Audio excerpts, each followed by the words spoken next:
मलाई थाहा भएकै कुराहरू छ होइन। इस्केमिक स्ट्रोकमा पेसेन्ट आयो, इस्केमिक स्ट्रोकमा पेसेन्ट आयो भने के गर्नु मिल्छ भन्दा तिमीले के भन्छ कि या त के भन्छ टिपिए दिनु मिल्छ त।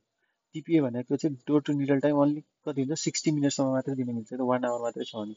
तर तिम्रो के हुन्छ यो चाहिँ 24 आवरसम्म, एज लेट एज 24 आवरसम्म के हुन्छ राम्रो गर्छ है त्यो endovascular intervention, can be perform to wake up स्ट्रोकहरू पनि दिनु मिल्छ त। थ्रम्बोटोमी चाहिँ 2 to 4 हो भने यो चाहिँ 3 to 19 हो त आइबिटिपिए त।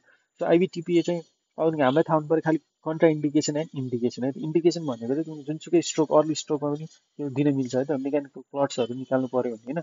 अनि त्यसपछि कन्ट्रा इन्डिकेसन भनेको चाहिँ के हो भन्दाखेरि तिम्रो जब अलरेडी नै पेसेन्टले किन अलरेडी अगाडि नै एउटा केही सर्जरी गरिसकेको छ भने, अनि अर्को किन ड्राइको एलर्जीहरू छ भने, अनि एकदमै हाई रिस्क पेसेन्ट अनस्टेबल छ भने गर्न मिलेन, त्यसरी हेमोरेज भइसकेको छ भने त फेरि निकाल्न मिलेन होइन।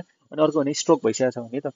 सो यति कुरा सम्झ्यो भने तिमीलाई प्रोसिड्युरमा तिम्रो एस्पेक्ट स्कोर निकाल्न जान्नु पऱ्यो, एमआरआई चाहिन्छ चाहिँदैन थाहा छैन होइन। अनि टेक्निक भनेको चाहिँ एउटा हुन्छ स्टेन्ट हाल्ने, स्टेन्टबाट माइक्रोक्याथर हालेर डिस्टली जाने अनि त्यसपछि तान्ने है त। अर्को हुन्छ प्राइमेरी एस्पिरेटर, अर्को हुन्छ के भन्छ इन्ट्राआर्टिकल टिपिए। टिपिए चाहिँ तिम्रो सिम्पलेस्ट मेथड हो है त, खालि हाल्नु मात्रै। सेरो भेनस थ्रम्बोसिस, थ्रम्बोसिसमा पनि के हुन्छ थ्रम्बोसै त भयो नि होइन, आर्टेरियल जस्तै भेनसमा थ्रम्बोसिस भयो, त्यसमा नि जाने अनि त्यसपछि हाई डोज अफ ऊ हाल्न मिल्छ है। इन्डिकेसन भनेको चाहिँ डेटोरेटै भइसकेपछि, अब तिमीले आइबी दिँदाखेरि नै डेटोरेट भइसक्यो अनि डेथै भइसक्यो, कोमातिर पुगिसकेको छ होइन, त्यसले गर्दा डिपमा छ इन्ट्रासेलुलर हेमोरेजै भइसकेको छ भने चाहिँ अनि त्यसपछि यु क्यान गो फर, यदि कोएगुलेसन गर्न मिलेन कुनै कन्डिसन छ भने पनि यु क्यान गिभ के भन्छ इन्डोभास्कुलर इन्टरभेन्सन है त। सो अनि क्रोनिक सबड्युरलमा चाहिँ एमएमए इम्बोलाइज गर्छ, एक्सटर्नल क्यारोटिड आर्टरीबाट एमएमए जाने ट्याकल आर्को इम्बोलाइज गरिदिने।